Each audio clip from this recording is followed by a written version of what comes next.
আমার প্রিয়জনেরা, প্রভু যীশু খ্রিস্টর নামে সকলকে আমি জানাই অভিনন্দন। আমার পেছনে নিশ্চয় একটা দেখতে পাচ্ছেন বড় একটা জায়ান্ট হুইল। এই জাপান দেশে টোকিও শহরে এই জায়ান্ট হুইলটা রাখা হয়েছে দেখার জন্য। এটা হচ্ছে যেটা আমরা বাংলায় বলি নাগরদোলা। এই জায়ান্ট হুইলের উপরে উঠলে আপনারা পুরো শহরটাকে দেখতে পাবেন। আর এখানে চারপাশে আপনারা সুন্দর একটা বাগান দেখতে পাচ্ছেন। এই সুন্দর বাগানটার মাঝখানে এই জায়ান্ট হুইল রাখা আছে। এটাতে উঠলে এটা উপর নিচে ঘুরতে থাকে, আশপাশটা পুরো দেখতে পাবেন। বলা হয় জীবনও গোল গোল ঘুরতে থাকে, কখনো উপরে কখনো নিচে। মানে জীবনে এমন পরিস্থিতি আসবে যেখানে আপনার মনে হবে যে আপনি উপরে উঠেছেন, আবার অনেক সময় নিচে যাবেন। জীবনের পরিস্থিতি পাল্টাতেই থাকে। এই জন্য পোল বলেছে, সমস্ত পরিস্থিতিতে আমি সন্তুষ্ট হতে শিখে নিয়েছি, উঁচু নিচু সব সময়। মনে রাখবেন, জীবনে কোনো পরিস্থিতি চিরস্থায়ী থাকে না। একমাত্র প্রভু যিশুই পাল্টান না, সব সময় উনি আমাদের জন্য একই থাকবেন। আপনি নিজের পরিস্থিতি দেখে নিরাশ হবেন না, আমি উঁচুতে গেছি বা আমি নিচুতে গেছি, এমন ভাববেন না। নিজেকে বলবেন, প্রভু আমার সঙ্গে সঙ্গে আছেন। আপনি একটু কল্পনা করে দেখুন, সবাই কি রাজমহল তৈরি করতে পারবে? যদি পারে তাহলে পৃথিবীতে এত জায়গাই থাকবে না। আপনি কুড়ে ঘরেও যদি থাকেন, সেখানেও যিশু আপনার সঙ্গে থাকবেন। আপনি যদি রাজমহলেও থাকেন, সেখানেও যিশু আপনার সঙ্গে থাকবেন। আর যেখানে যিশু থাকে সেখানে আনন্দ থাকবেই। কিন্তু যিশু না থাকলে কোথাও আনন্দ থাকবে না। সদা আনন্দর অর্থ কি? তার মানে হচ্ছে প্রভু সর্বদা আমাদের সঙ্গে সঙ্গে থাকেন। চলুন দেখি ঈশ্বরের বাক্য আজ কি বলে। সখরীয় 4 অধ্যায়ের 7 পদ। হে বিরাট পাহাড়, কে তুমি? সরুবাবিলের সামনে তুমি হবে সমভূমি। যেই পাহাড়গুলো হচ্ছে বিরাট, সেগুলোকেই পর্বত বলা হয়। সেটা পার করা খুবই কঠিন। আপনি যদি জানেন যে পর্বতটাকে পার করার পরেই আপনি আশীর্বাদ পাবেন, তখন আপনি কিভাবে পর্বতটাকে পার হবেন? এটার একটাই রাস্তা আছে, সেই বিরাট পাহাড়কে সমতল করতে হবে। সেই বিরাট পাহাড় কিভাবে সমভূমি হবে? ঈশ্বর অসম্ভবকে সম্ভব করতে পারবেন। ঈশ্বর অলৌকিক কাজ করবেন। এখন থেকে 40 বছর আগে ঈশ্বর আমাকে বলেছিল প্রার্থনা ভবন তৈরি করতে, যাতে 3000 লোক একত্র হয়ে দেশের জন্য প্রার্থনা করতে পারে।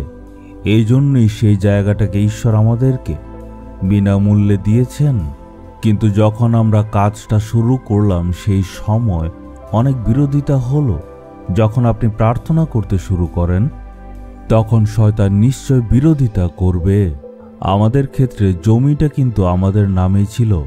সরকার থেকে পারমিশন নিয়ে কাজ শুরু করেছিলাম, কিন্তু চারদিক থেকে অনেক বিরোধিতা হলো। কাজটাকে আটকানোর চেষ্টা করলো। পুলিশ এসছিল, জেরা করেছে, রেভিনিউ ইন্সপেক্টর জেরা করেছে, মানে অনেকভাবে বাধা দেওয়ার চেষ্টা ওইখানে চলছিল। আমাদের কাজটাকে ওরা সেখানে আটকে দিল। আমি চারদিকে নানাভাবে চেষ্টা করছিলাম। এইভাবে আমার অভিজ্ঞতা ছিল না, কিন্তু আমি করলাম। কিছু অধিকারীদেরকে আমি চিনতাম, ওরাও চেষ্টা করেছে, কিন্তু তাতেও কোনো লাভ হলো না।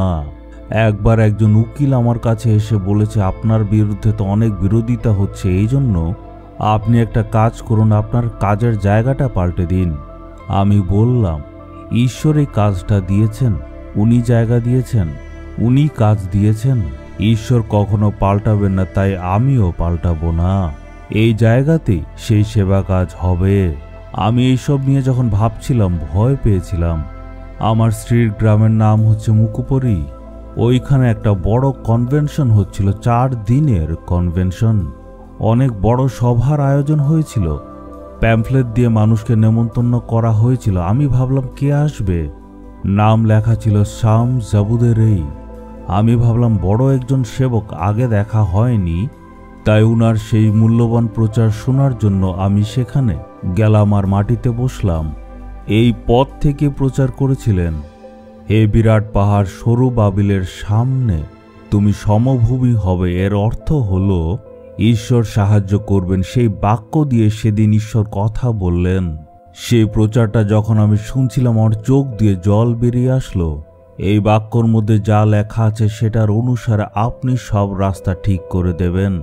আপনি এই জায়গাটা আমাদের দিয়েছেন, আর আপনার হাতের দ্বারাই সেখানেই ভবন আমি বানাবো। সেই দিন সেই প্রচারটা শোনার পর আমি বুঝতে পারলাম ঈশ্বর আমাকেই বলছেন, আর আমি আনন্দের কান্না কাঁদছিলাম। ঈশ্বর বললেন, ভয় করবে না, আমি সঙ্গে আছি, তুমি এই কাজটা পূর্ণ করবেই। তারপর যে আমরা কাজটা শুরু করলাম বাধা দূর হয়ে গেল। ঈশ্বর অলৌকিকভাবে সকল কাজ সম্পন্ন করলেন, আর ভাই ডিজিএস দিনাকরণ সেটাকে উদ্বোধন করলেন। আমার প্রিয়জনেরা, অনেক আশ্চর্য কাজ করার দ্বারা ঈশ্বর কাজটা পূর্ণ করলেন। আপনার জীবনে হয়তো দুশ্চিন্তায় আছেন, আপনার কাজে, ব্যবসায়, সেবা কাজে অনেক বড় বাধা আছে, আপনার পরিবারে হয়তো বড় একটা সমস্যা আছে। ভয় করবেন না, কারণ ঈশ্বর সে পাহাড়কে সমভূমি করবেন। আপনি কি বিশ্বাস করেন যে যেখানে দরজা বন্ধ হয়ে গেছে সেখানে ঈশ্বর একটা রাস্তা তৈরি করে দেবেন? আজকে আমার জীবনের সামনে যে বড় একটা বিরাট পাহাড় দাঁড়িয়ে আছে, আমি যিশুর নামে বলছি সেই পাহাড় যাতে জীবন থেকে সরে যায়। আমার সামনে সেই বিরাট পাহাড় সমভূমি হয়ে যাবে প্রভু যিশুর শক্তির দ্বারা। সব বাধা দূর করে সফলতা দেবেন যিশুর নামে চাইলাম। Amen, amen.